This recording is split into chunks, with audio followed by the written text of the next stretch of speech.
Bust it.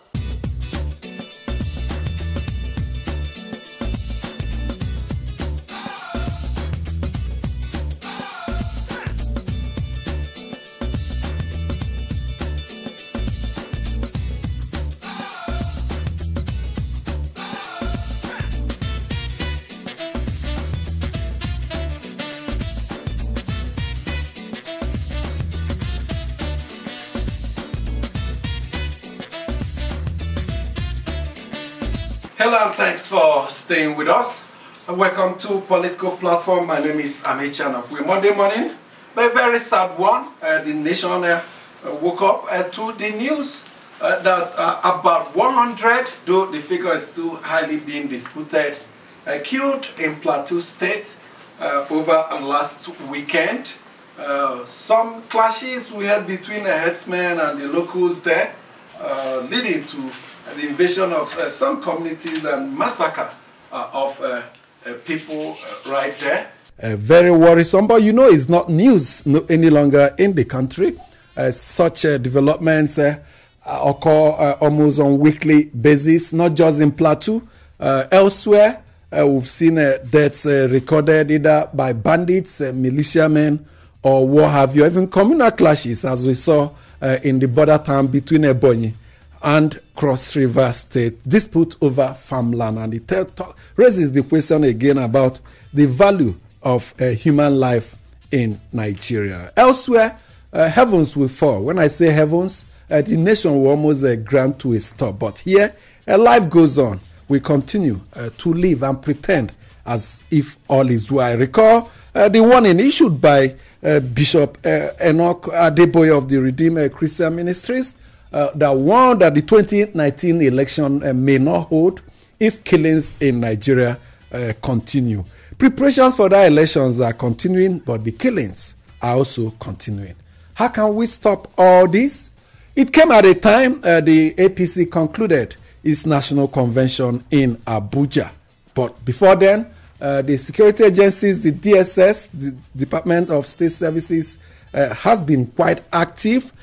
Two prominent politicians are in their custody. Naya Baribe was picked up last Friday at the hotel in Abuja. We heard they took him to his home in Apo Legislative Quarters area of Abuja much later in the evening for some search. His lawyer, Chukwuma Machukwume, addressed the press and told Nigerians that it appears Abaribe is being held on allegations of gun running and aiding and abetting a proscribed terrorist organization, IPOB. But he's shouting on top of his voice, saying that his client must be set free, that he's not linked to these criminal activities in any way. Not just any Naya Baribe. Gabriel Suswanko, former governor of Benue State, was also arrested, and we'll hear over issues relating to some killings going on in Benue State.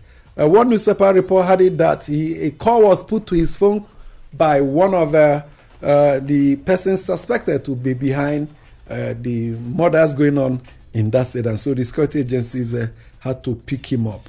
My name is Ait Political. Once again, my colleagues are here. Uju Ejeye, welcome to Political Platform.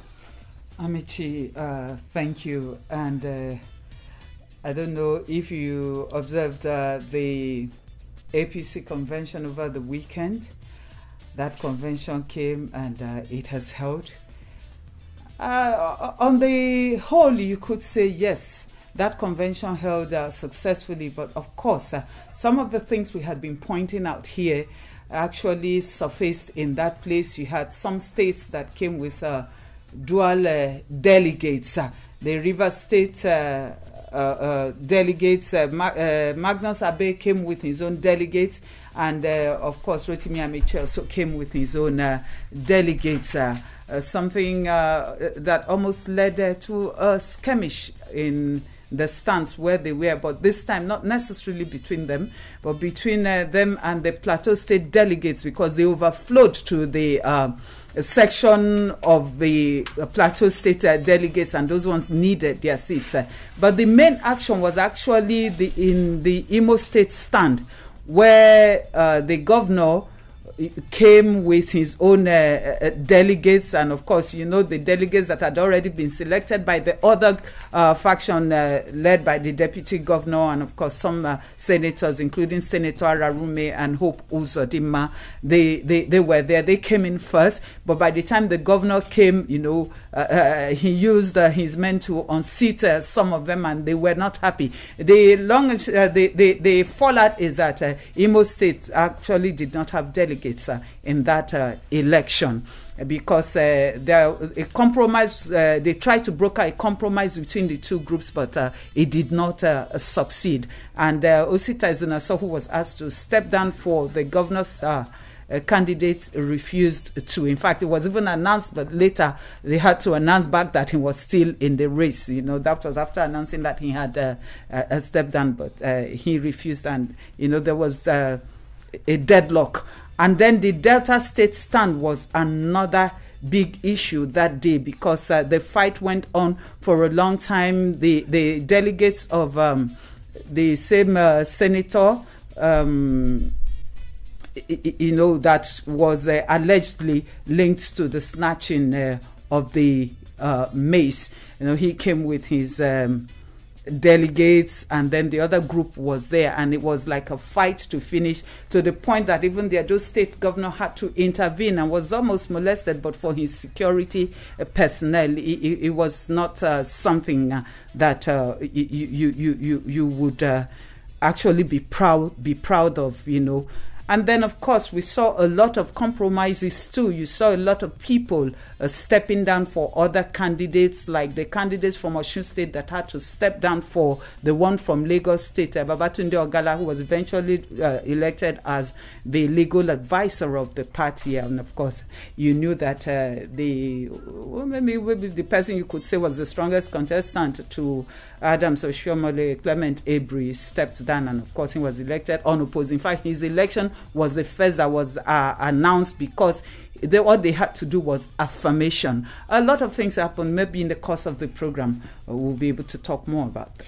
On Plateau State, we hear a dawn to dogs coffee has been imposed in the 3 local government areas where these killings took place: Driom, Barkin-Ladi, and Jos South. And the governor, we were told, will soon be on his way with the police commissioner to the troubled spots. And we are making efforts to speak with the Plateau State Police High Command and Yakubu Dati, the Commissioner of Information in Plateau.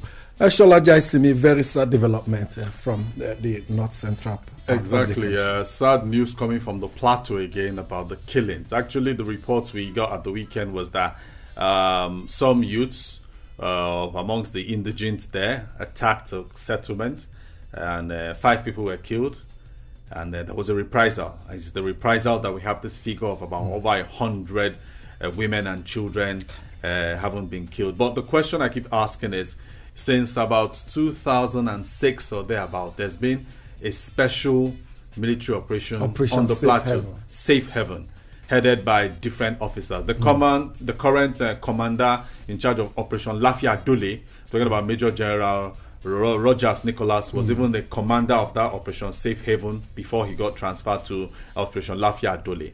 And if we have a military operation of that magnitude with a lot of intelligence officers, why are we still having this kind of killings? You're talking of Operation Safe Haven. Yes. Have you forgotten that there's even a division? Sometime last year, a group of community members ran to the protection of the Operation Safe Haven operatives. They camped them somewhere, and it did not even prevent the killings. Yes, right there. In fact, so in the room where they were camped, the rampaging group came and killed them. All of them. Right there, all of them. At the camp provided. And they were even begging for the door to be opened so they could escape. So when you talk they of were refused. Operation Safe Haven in the wider context of open space, you have to also talk about this one that happened right under their nose, and we must continue to hold the security agencies and government responsible for this. Exactly. Everything falls on the doorstep of the government. Law enforcement is part of the government and all the agencies. For crying out loud, the Plateau State hosts the 3rd Division of the Nigerian Army, Rukuba Barracks, where you have a general officer commanding. You have the police academy, which has lots of police formations. But when these things keep happening, are we saying that, look, is it that law enforcement, they look the other way when some of this stuff? Where is the intelligence gathering, intelligence sharing? You know, once these initial killings were done, there will be reprisals. Were there efforts made to talk to the communities on all the sides on the need to, look, we will investigate this instead of allowing reprisals? And I'm happy that... Or even stop the initial killings. Yes. Were there not intelligence reports strong enough to force them into proactive actions to stop the initial killings? So these are things that are saddening. On the international media, it's a major story. I was just reading on the BBC, at a glance. And it's not good news at all. It wasn't good news. The governor has been accused by stakeholders in Plateau State of not doing enough. And this is a governor that has been riding the storm. I recall at the height of the killings in Benue State, he publicly derided his colleague in Benue State for introducing the anti-open grazing law, telling him that he warned him that it will escalate the killings. And now there are killings in Plateau, and people are asking, did he also introduce the anti-grazing law? For the Minister of Defense, is there an anti-open grazing law in Plateau? So is the governor going to resign as Chief Security Officer of Plateau State as the Zamfara State Governor Yari resigned? Was it last week or 2 weeks ago? Last week. He said he's tired of going on with the appellation Chief Security Officer of Zamfara State, when in actual fact he cannot order or give instructions, operations or otherwise, to all the security formations in Zamfara State. Some people say if you want to, you can't have your cake and eat it. If you're tired of being the governor, you step aside, not just to shake the responsibilities while you're also collecting the security votes. You don't want to be the chief security officer. You have resigned, but have you resigned from collection of security votes? Is the Plateau State governor who rushed back from Abuja to Plateau State from the APC convention going to take similar action where we wait for the outcome of his visit today? Let's bring in our friend Yakubu Datti, Information Commissioner in Plateau State, via telephone into the program. Thank you so much for joining us, Yakubu. Thank you very much, and good morning, Nigerians.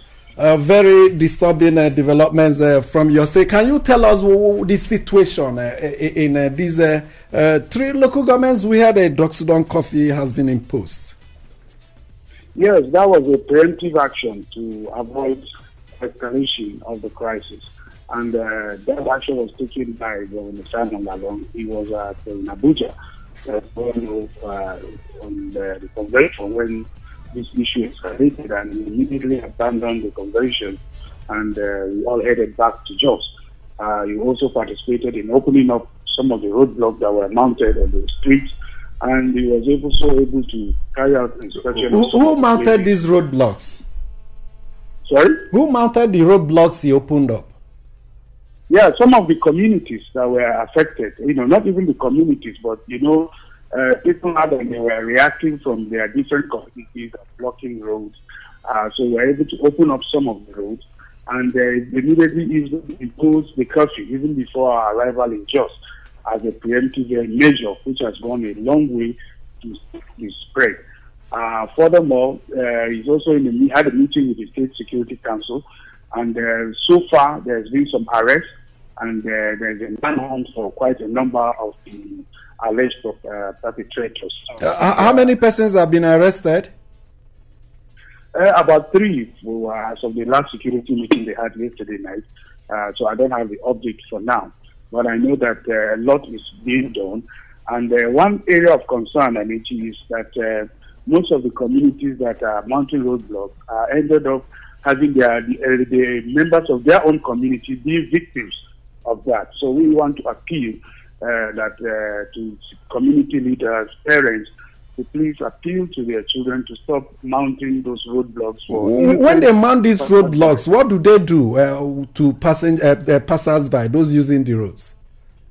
Well, reports reaching us is that they harass passengers. They want to know where you're from. All this mob action.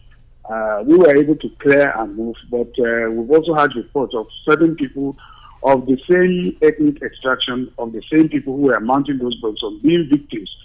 Because when there is a mob action, you don't even know who is going to be victim. It's like throwing stone in the marketplace.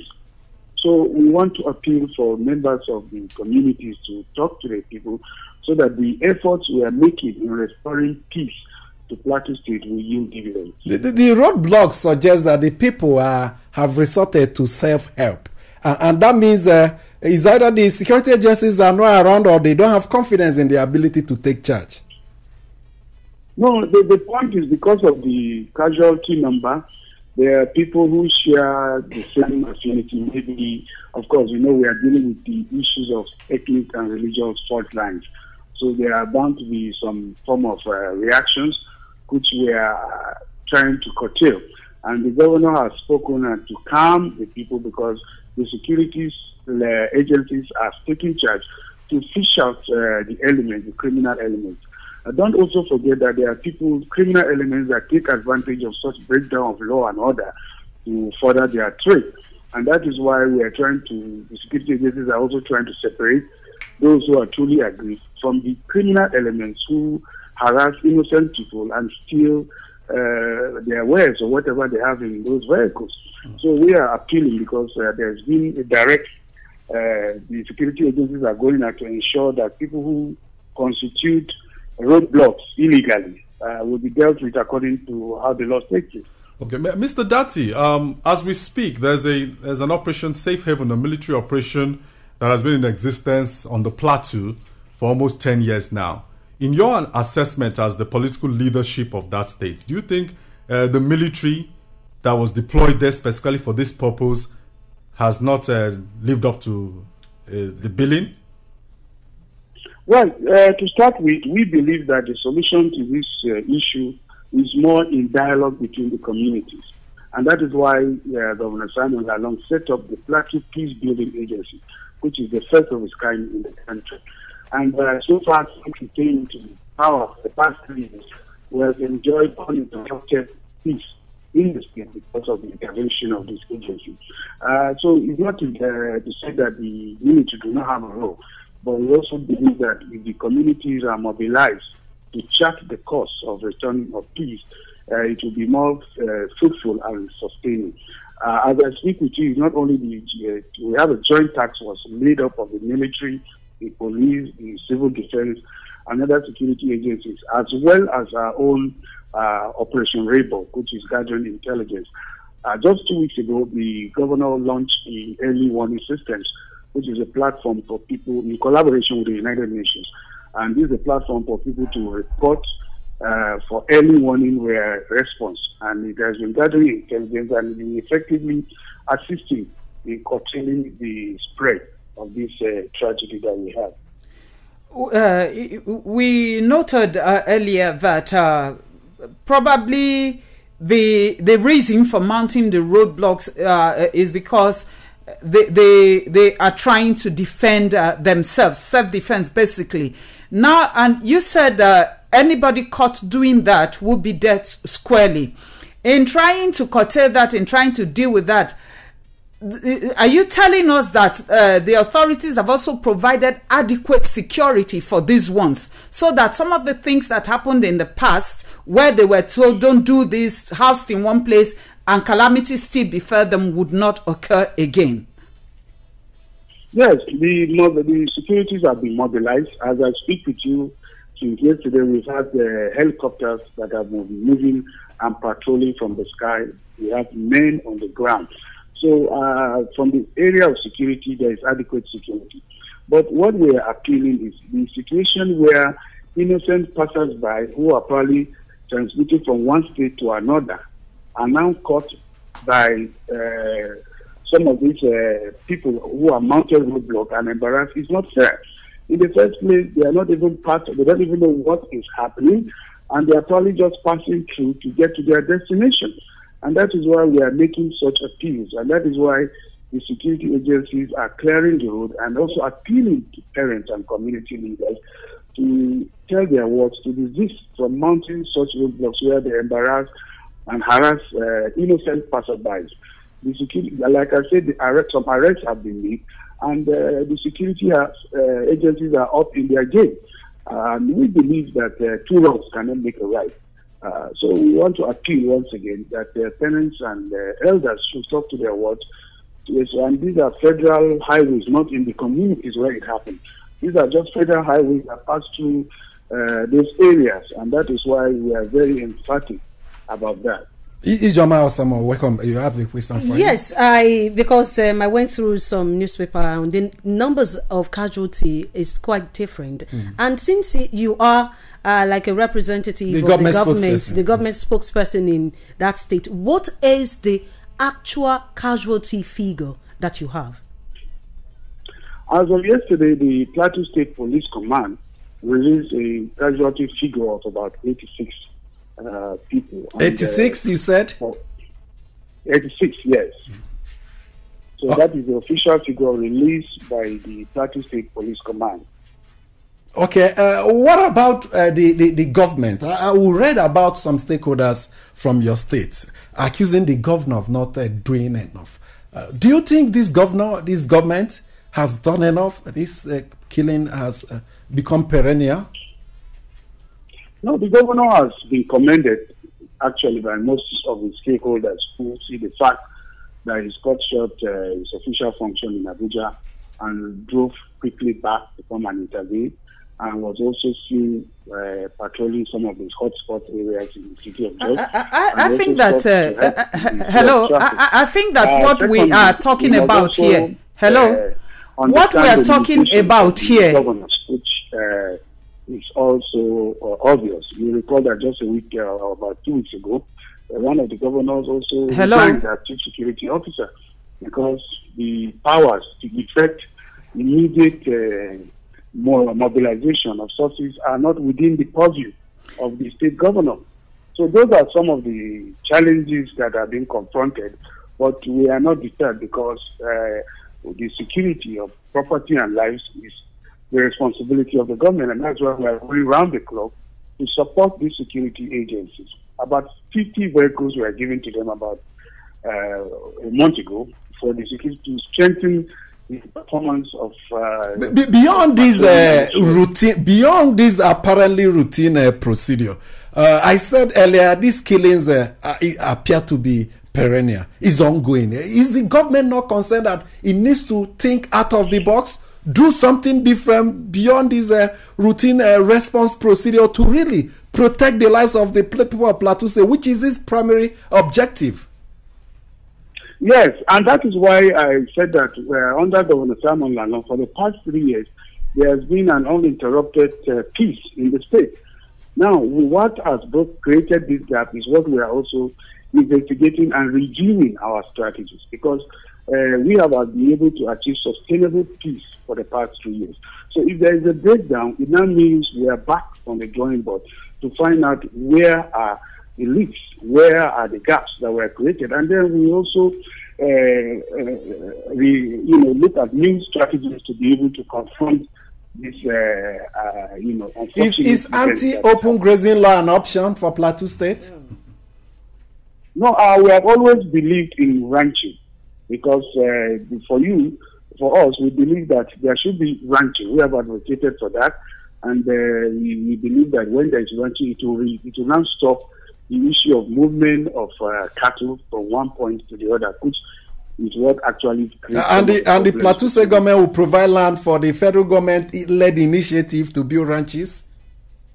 So far, communities have opted in Plateau State. Communities in Wase local government and Kanam local government have opted to be part of the ranch reserve. In fact, we have a document that those areas were ceded by those communities as far back as in the 60s. And in 1985, it was revalidated. And just recently in 2001, it was also revalidated. And before then, the governor had an interaction with people, and the communities that opted for it were given. Those who did not decline were removed from the ranching policy. Okay. Oh, just have to thank you so much, Yakubu Dati, Information Commissioner, Plateau State. Thank you very much. And we thank Nigerians for coming to with us. Okay, the much we can take on Political Platform today. Tomorrow we continue with the outcome of the APC convention in Abuja. We're still in mourning, nearly 100 killed in Plateau State and some elsewhere. Very tragic indeed. Join us tomorrow for another edition. My name is Amechi and I will enjoy your day. Busted.